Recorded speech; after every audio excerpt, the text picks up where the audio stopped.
Lucha bannayuganda 19 babukeereza nkokola okugenda okunoonya ekiguli amagala eddiba basobole okubeezaawo abantu baabwe n'okwetegekera ebiseera eby'omu maaso.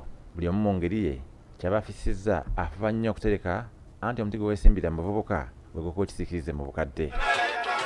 Ensonga eno yawalirizza gavumenti okussaawo ekittavvu ekimanyiddwa nga National Social Security Fund oba NSSF okuterekera abakozi ensimbi zaabwe eziribayamba mu bukadde. NSSF eteekebwawo etteeka lya Uganda ekkulu ng'erabirirwa minisita w'abakozi era ono yalonda olukiiko olufuzi olw'abantu 8 okuddukanya ekitongole kino.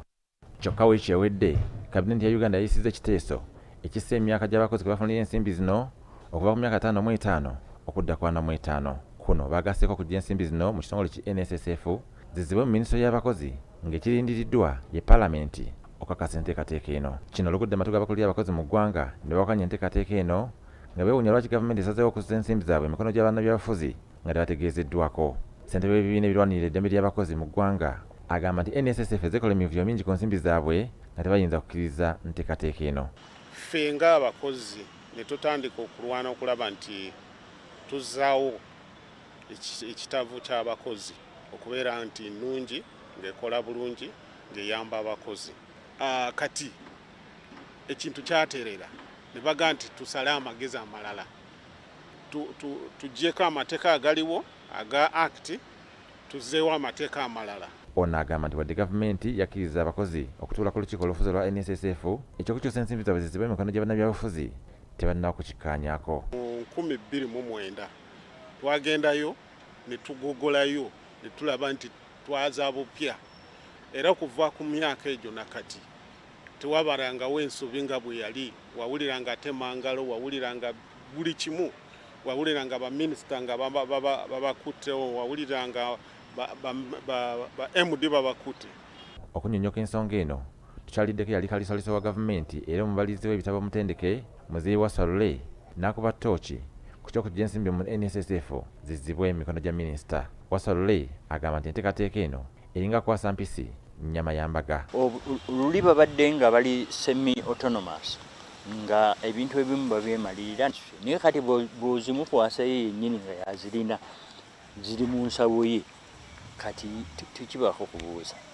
Ono era ategeezezza nti okuzza ensimbi mikono gy'abannabyabufuzi kikyamu nnyo kubanga zandiggwera mu kampeyini ezibindabinda mu mwaka ogujja. Ye kivudde ku ki okugamba nti zive wano mu bantu bawandibadde olowooza nti babalonda nga balonda professionally si politically.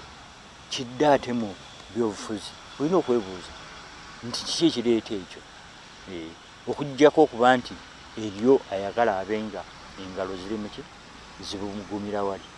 Wasswa era agamba nti n'ennoda y'olukiiko olufuzi olufuga NSSF sinambulukufu ng'okuzza ensimbi mikono gy'abannabyabufuzi kyabulabe ddala. Ku nsonga eno lwali abantu abawadde gaabwe okuddukira mu kkooti okutaasa ensimbi zaabwe. Yes, kiba kituufu okugamba nti abantu abateekamu ssente bagende mu kkooti bawaabe kkooti waakiri esalewo.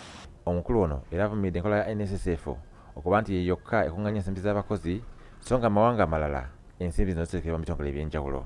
Singa monopoly yeevaawo nga ebitongole birina choice y'okugamba nti tutaddewa esente zaffe kiba kirungi because wabeerawo competition ne performance ya NSSF osobola ogipima. Ababaka ba Paalamenti bagamba nti enteekateeka eno yandyongera ebizibu ku bizibu kubanga enkwata y'ensimbi z'abakozi tebadde nnungi n'akamu.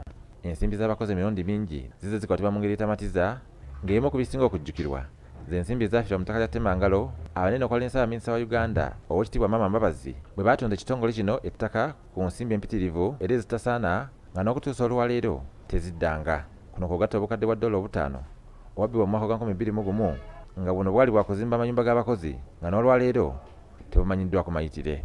Ekyaddirira yali minisita w'abakozi Zoe Bakoko mu kiseera ekyo yadduka mu ggwanga kyokka n'amaliriza ng'oluno alusonze banene mu gavumenti nti be beezibika ensimbi zino. Batunule ne mu bunafu obuli mu tteeka eryo. Abakozi oba representative b'abakozi babe nga bebalinako majority ku board. Ministry yandibadde at the worst kubeerako n'omuntu omu. Robert Mwanje, BBS Terefayina, Gamboze.